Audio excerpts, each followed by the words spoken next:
In this video, we'll go over the best cards in the game which have effects that prevent players from special summoning. And at number 10, we have Nightbear Corruptor Eebly. While this card is on the field, its controller cannot special summon except Link monsters. Now, this negative effect for yourself makes it seem like this card probably wouldn't be very useful, except it also has an effect where if this card you control is sent to the graveyard, you can special summon it to your opponent's side of the field in defense position. And it also has another effect, where when it's normal summoned, you can special summon a Link monster from your graveyard as long as it has an arrow that can point to this card, but its effects are negated and its attack is changed to 0. So it can be used to set up a Link summons, and then if it's used for a Link summon, it will go to your opponent and give them a soft lockout of special summons. As when your opponent starts their turn, they're only going to have one normal summon before they're forced to go into a Link summon if they want to continue their plays. Now, this card used to see play because it can be special summoned directly from the deck with Nightmare Mermaid. But then Nightmare Mermaid got banned because it could also special summon an Orcus monster from the deck. So Nightbear Corruptor Eebly rarely sees play anymore, but it used to be a pretty good combo piece that could put a soft lockdown on your opponent, which is why it only takes the number 10 spot. And at number 9, we have Barrier Statue of the Stormwinds. While this card is on the field, neither player can special summon monsters except for wind monsters. Now, there is a barrier statue for every single attribute except Divine, and they all basically have the same effect, except for their specific attribute. And these effects do overlap with each other, so if you have 2 barrier statues on the field, neither player can special summon any monsters. And one of the best barrier statues to play is usually the one that's of an attribute that's not popular at the moment. And generally, the wind attribute isn't super popular in the meta, so Stormwinds is a perfect one to use. But also, since the barrier statues can be special summoned themselves, it's sometimes a good idea to just use one that fits with your monster's attributes in your deck. So it doesn't lock you out of plays, but might lock your opponent if they use a different attribute than you. And at number 8, we have Artifact Scythe. When this card is special summoned during your opponent's turn, your opponent can't special summon monsters from their extra deck for the rest of that turn. Now, this is just a full lockdown on your opponent's extra deck, which can basically stop your opponent from playing the game for the rest of the turn, which is really good. This card can also be special summoned directly from the deck during your opponent's turn with Artifact Sanctum, so it's really easy to get on the field in order to activate this effect. And it also has an alternative way to get on the field during your opponent's turn, as it itself can set itself on the spell and trap card zone as if it was a spell or trap card. And if it's destroyed during your opponent's turn, it can special summon itself from the graveyard, which will then activate its effect for the rest of the turn in order to lock your opponent out of their extra deck. So you can just set this card on the field and get a nice advantage off of it if your opponent tries to clear your back row. Or you can just pop it yourself with one of your own spell or trap card's destruction effects in order to get it out during your opponent's turn. Although, since it relies so heavily on other cards in order to get itself on the field in order to activate this effect, it's not the most versatile card in the world, but it's definitely good enough to see lots of competitive play, even if it's not the most played artifact card, because currently Artifact Lancia is the second most played card in the game. And at number 7, we have Jiaojin the Spiritualist. While this card is on the field, neither player can special summon monsters, and with a really low attack of 200, normal summoning this guy in order to get its lockdown effect on the field doesn't seem like a very smart idea. And this card saw tons of play in the past, and occasionally still sees play today, because the ability to lock down special summons is just that good, and also because it's a spellcaster monster. It also has another effect where you can destroy all special summon monsters on the field by randomly discarding one card from your hand, which is one of the few cards in the game that forces you to randomly discard as the monster's cost, as most discard effects in Yu-Gi-Oh! Are done selectively. Besides the Danger archetype, that's kind of an exception to this rule. Now, Jiaojin was a key card in the last turn OTK, as if you could activate the effect of last turn, and you had Jiaojin on the field, your opponent wouldn't be able to special summon a monster from their deck, so you'd basically win automatically by having only your monster on the field. Since last turn basically has the effect where it sends all cards in the field in both players' hands to the graveyard, except your selected monster. Then it allowed your opponent to special summon any monster from their deck, and then whoever's monster was still alive at the end of the turn won the duel. So if you just had Jiaojin out, your opponent wouldn't be able to special summon, and you'd automatically win, essentially. And when last turn got banned, Jiaojin saw success again in Spellbook decks, with Spellbook of Judgment bringing it out during the end phase to lock your opponent out of special summoning. and it saw great success as this was really good against the Dragon Ruler decks that were running around at the same time. And even today, YUgioh still occasionally sees play in Spellbook decks and Grand Manju decks. And at number 6, we have Archlord Christia. This is the strongest main deck monster, which has the effect to lock down players at a special summoning, and can be special summoned itself, as some of the other stronger cards with similar effects have restrictions on their ability to be special summoned. So if you have the ability to special summon any monster from your deck, Archlord Christia is the best card to choose, because while on the field, neither player can special summon, but you also have a big 2800 attack beatstick that can get over pretty much anything your opponent will try to normal summon. And it also has an alternative summoning condition where if you have exactly 4 fairy monsters in your graveyard, you can special summon this card from your hand. Then you can add a fairy monster from your graveyard to your hand.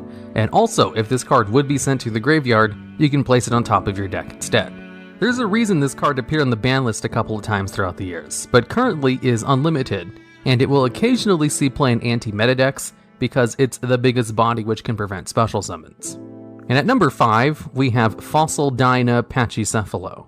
This is another card which prevents special summons, but doesn't have any restrictions on its ability to be special summoned. But it also has an additional effect, where if this card is flipped face up, you can destroy all special summon monsters on the field. So in addition to its good lockdown effect, you can also choose to set this card face down in order to maybe destroy all of your opponent's special summon monsters, which is a good chance will be all of them. Although the effect is not really why this card sees play, it's definitely because it's one of the higher attack level 4 monsters with this kind of effect, as all of the barrier statues are kind of weak at 1000 attack each, and they don't lock out all special summons, while Fossil Dyna has a little bit better stats, but also restricts all special summons instead of just some of them, which is why this card regularly sees play throughout the years, because it's one of the easier to use cards that restrict special summons, that also has an additional good effect that's situationally useful. And at number 4, we have Vanity's Emptiness. This is a continuous trap card which only has the effect to prevent both players from special summoning monsters while it's face up. But it also has a negative effect, where if a card is sent from the deck or field to your graveyard, this card will destroy itself. And currently, this card is banned because players found too many ways to get around its negative effect. As how people would use this card is they would just flip it up during their opponent's turn, and then during their own turn, they would just send one of their cards to the graveyard in some way to destroy this card so that they could special summon during their turn. Although some players would even use Trapstun in order to turn it off for a turn while also locking their opponent out of trap cards, or even Macro Cosmos, which would banish all cards that would be sent to your graveyard, so it would never activate its effect to destroy itself. And since its effect was so good and so easy to play around, as even getting one turn of the effect was good enough to win you the game sometimes, this card was placed in the limited list in order to try to restrict its power, before eventually getting banned for just being too good.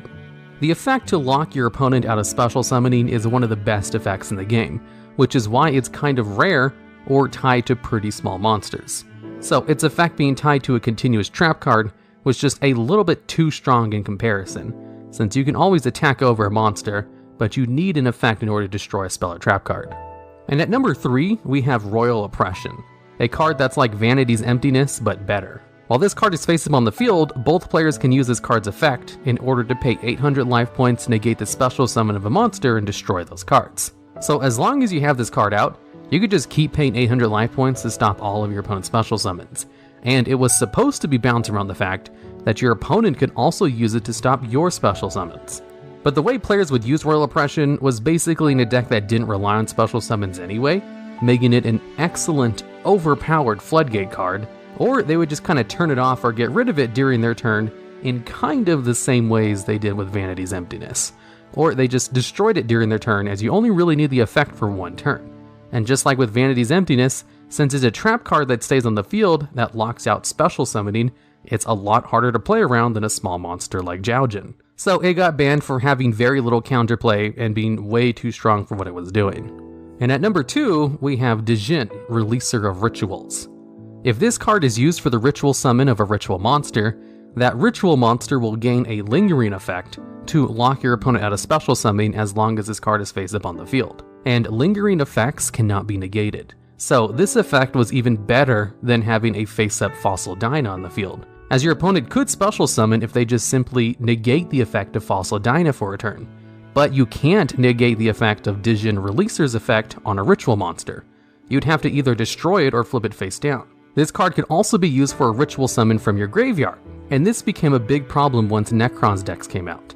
A deck that's all about going into ritual summons and was very good at it. As Necrons have a card called Necros of Colossus, which is a level 3 ritual monster that can discard itself from your hand in order to search out any of your Necros spell or trap cards. So usually you would just play 3 of them in all Necrons decks, as it was an excellent searcher, but it can also just be brought out normally with a ritual summon using Dijin Releaser from the graveyard. And since Colossus has 2300 defense, it was kind of hard to get rid of without special summoning. Especially since Colossus also had a spell speed 2 effect to reduce the attack of a special summon monster to 0. So it could protect itself from anything your opponent might have had on the field already before it came out and locked your opponent out of special summons. So it was really hard for your opponent to actually get rid of Colossus without being able to special summon. And that's why Dijin Releaser Rituals got banned, because before it wasn't really doing anything since there wasn't really a good ritual deck. But then Necros came out and this card got banned for being too good with him. And since Necros was so good, this card kind of takes a higher spot on this list because this card was part of the reason why Necros decks were almost a tier 0 deck. And at number 1, we have number 86, Heroic Champion Rongo Miniad. This is an Exceeds monster who gains extra effects based on the amount of cards attached to him. If this card has 4 or more monsters attached to it, it locks your opponent out of normal and special summoning monsters. This is the only card on this list that also locks your opponent out of normal summoning, so your opponent wouldn't be able to use Raw Spear mode to get over this card, like they would be able to use it to get over all the other monsters on this list. In addition to that, if you have this effect active, this card is also unaffected by all other card effects, it will have 3000 attack and defense, and it will be immune to battle destruction. So it's nearly impossible to get rid of this card with 4 or more materials on it. In addition to that, if you do have 5 materials on it, this card will also gain an effect to once per turn destroy all of your opponent's cards, which means their monsters and spell and trap card zone. Now, the restrictions to this card are that it must detach a material from it during your opponent's end phase, so it's not supposed to have these effects forever, and will eventually lose all of them as long as your opponent's able to live long enough. And it was also balanced around the fact that it was kind of hard to bring out with its full materials, as it requires you to have 5 warrior-type monsters in the field that are level 4 in order to go into it its normal way. Even though warriors are the most common type of card in the game, this card was still kind of seen as a gimmick and not really good. That was until Gossip Shadow came out. Number 75, Bamboozling Gossip Shadow, is a generic rank 3 monster that can be brought out with 2 or more level 3 monsters as materials, and it has the effect where it can attach itself and all of its materials to just another one of your number Exceeds monsters. So if you bring out Gossip Shadow with its minimum materials, it will allow you to add 3 Exceeds materials to Rongo. So if you bring out Rongo with its minimum requirements of 2 monsters, you can get 5 materials on it right there. And since one of the meta decks with Goki, a deck which could special summon warrior type monsters of various levels really easily, they were able to bring out number 86 Heroic Champion pretty easily and consistently thanks to Gossip Shadow, in addition to a couple of other cards to just have a full lockdown on your opponent, where they literally couldn't do anything about it. So this card got banned once that strategy became popular, since it was a little bit too easy to pull off and almost impossible to counterplay against, since it basically shuts down anything that your opponent might be able to do to get rid of it, while being immune to card effects. Which is why this is the number 1 card which can prevent special summons, because it was kind of broken at stopping everything.